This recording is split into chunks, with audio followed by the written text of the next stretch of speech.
अपने अपने seat belt बांध लीजिए, गहरी सांस लीजिए, क्योंकि अगले ये 3 दिन हमारा सत्र एक पूरे जीवन की एक अद्भुत यात्रा पर उड़ान भरने वाला है। आप सब 20 राज्यों से ये विद्यार्थी यहाँ आए हुए हैं।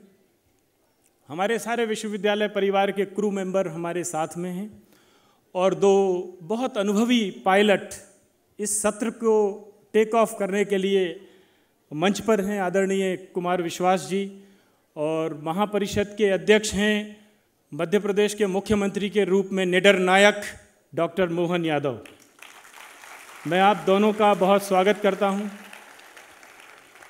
मित्रों, दूसरे बैच में इस विश्वविद्यालय में मैं एक गांव से पढ़ने के लिए आया था और अपनी पढ़ाई पूरी करके मैं मीडिया में चला गया बहुत सालों बाद।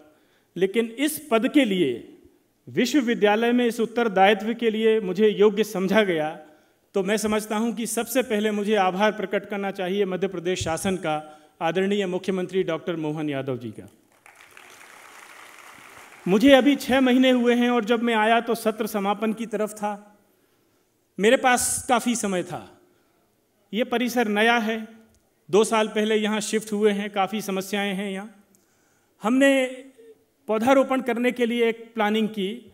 वानिकी विशेषज्ञ सुदेश वाघमारे जी 2 महीने गर्मी में यहाँ तपे हैं और उन्होंने इसकी पूरी मैपिंग करके बताया कि 6000 पौधे लगाने की गुंजाइश उन स्थानों पर है जहाँ कभी निर्माण नहीं होने हैं फ्यूचर में।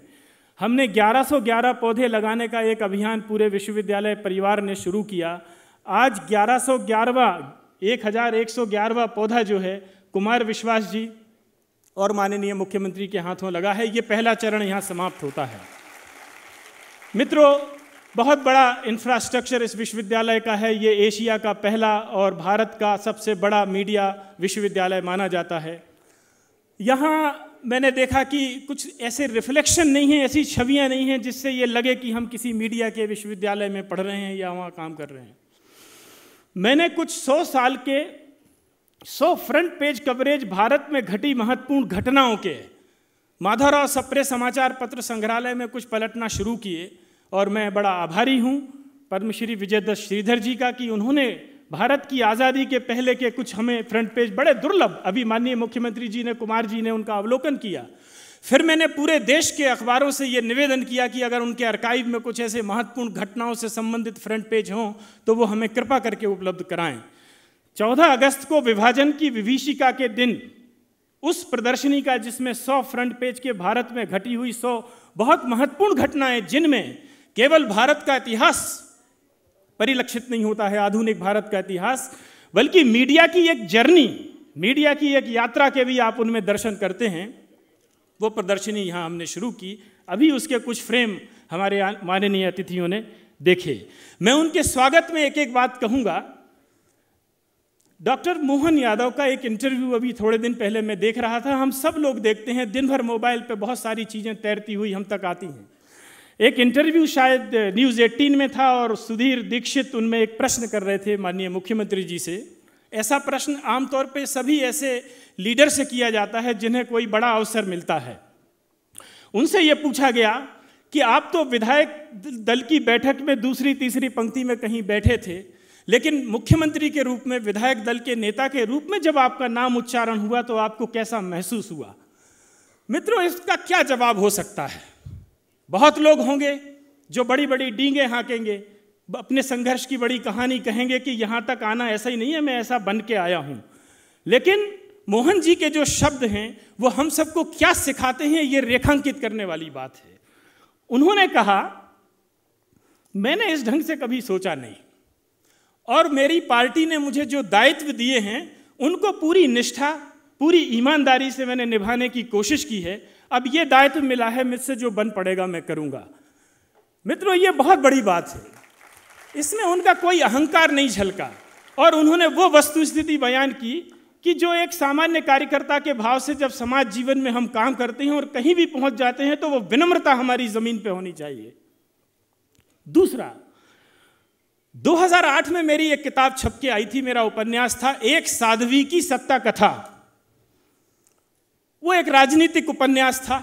उसमें मैंने एक प्रयोग किया था, प्राचीन काल की कोई कहानी कही थी जिसमें एक राज्य है, एक राजा है और एक साध्वी है जो राजा की सत्ता को उलटती है। कुछ समीक्षकों ने देश के उसको वर्तमान परिदृश्य से जोड़ा। मैं अपनी किताबों के विमोचन और लोकार्पण आमतौर पर नहीं करता हूं, उस पर चर्चा गोष्ठी भी नहीं करता हूं, लिख देता हूं, बात खत्म हो जाती है।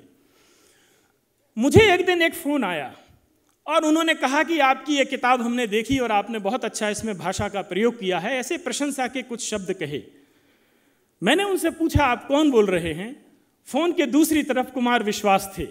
उनसे मेरा परिचय मेरी किताब के एक पाठक के रूप में पहला हुआ। 2009 का प्रसंग है। मित्रों, उसके बाद मैं चूंकि बहुत मिलने जुलने में बहुत संकोची संप्रदाय का मैं खुद को कहता हूँ, मेल मिलाप में मैं थोड़ा सा पीछे रहता हूँ, संपर्कों में मैं कम हूँ, तो बरसों मेरा उनसे फिर कोई संपर्क नहीं रहा। आज जब 3 दिन का ये सत्र आरंभ अभ्युदय के नाम से करने की विश्वविद्यालय के सारे परिवारजनों ने ये योजना बनाई कि इस रूप में हमको अपने सत्र का आगाज़ करना चाहिए, तो उसमें कुमार जी का नाम आया। अब मैं बरसों से उनके संपर्क में नहीं था। इंदौर लिटरेचर फेस्टिवल के जो सूत्रधार हैं प्रवीण शर्मा जी और उसकी मुख्य कार्यकारी अधिकारी हैं ख्याति मैडम, इन तक मेरी ये मुश्किल गई और उन्होंने कुमार जी को यहाँ लाने के लिए बहुत उनको राजी किया और वो एक फ़ोन पर उन्होंने कहा कि नहीं, विद्यार्थियों के बीच में मैं जरूर आऊँगा। अब सवाल था कि वो क्या विषय रखेंगे, तो हमने कहा कि भाई रामायण एक कम्युनिकेशन की कहानी है। एक अयोध्या का साधारण राजकुमार 14 वर्ष अनजाने इलाकों में जाकर भारत के लोगों से, जनजाति समाज से कैसे खुद को कनेक्ट कर रहा है, कैसे कम्युनिकेट कर रहा है, इस पर अपनी बात करें। वो इस विश्वविद्यालय के कुलगुरु के रूप में कार्यभार संभालने के पहले और बाद में मेरी माननीय मुख्यमंत्री जी से भी कुछ मुलाकातें हुई हैं। मैं आपको ये यकीन दिलाता हूँ, उनकी जो मंशा है, एक बड़ा सुखद संयोग उनके साथ ये आया है।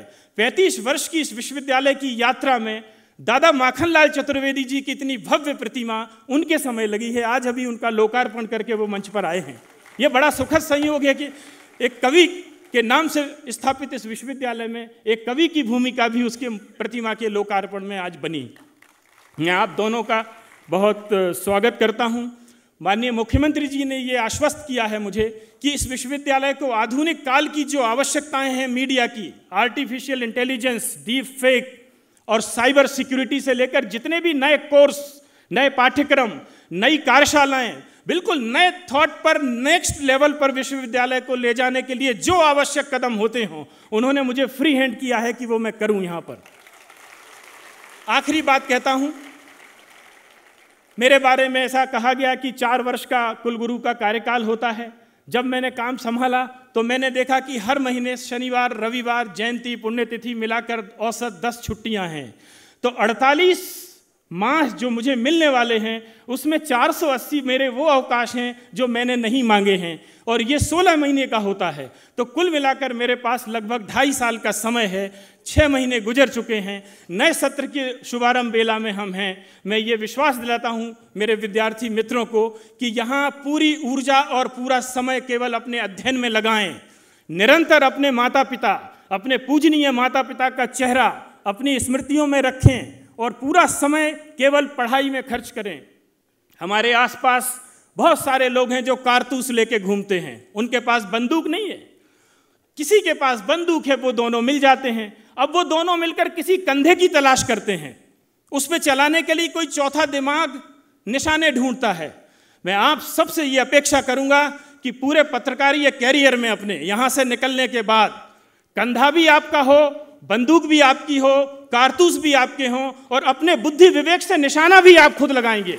हमारे कंधे उधार के लिए नहीं हैं, हम किराए पर अपने कंधे किसी को नहीं देंगे। हमारा बुद्धि विवेक होगा, हम ना इस पक्ष में हैं ना हम उस पक्ष में हैं, हम देश के पक्ष में हैं और जो राष्ट्र के पक्ष में होगा हम उसके बगल में खड़े हैं। ये राष्ट्र आपसे बहुत बड़ी अपेक्षाएं करता है। मित्रों, अगले 20 वर्षों में ये भारत अपनी आज़ादी के 100 साल मनाने वाला है। आज़ादी के 100 साल मनाने वाला है और इन 2 दशकों में आप अपनी पत्रकारिता की उड़ान पूरी करेंगे। तो मित्रों, अगले 3 दिन 10 महत्वपूर्ण सत्रों में ये पूरा सत्र आरंभ है।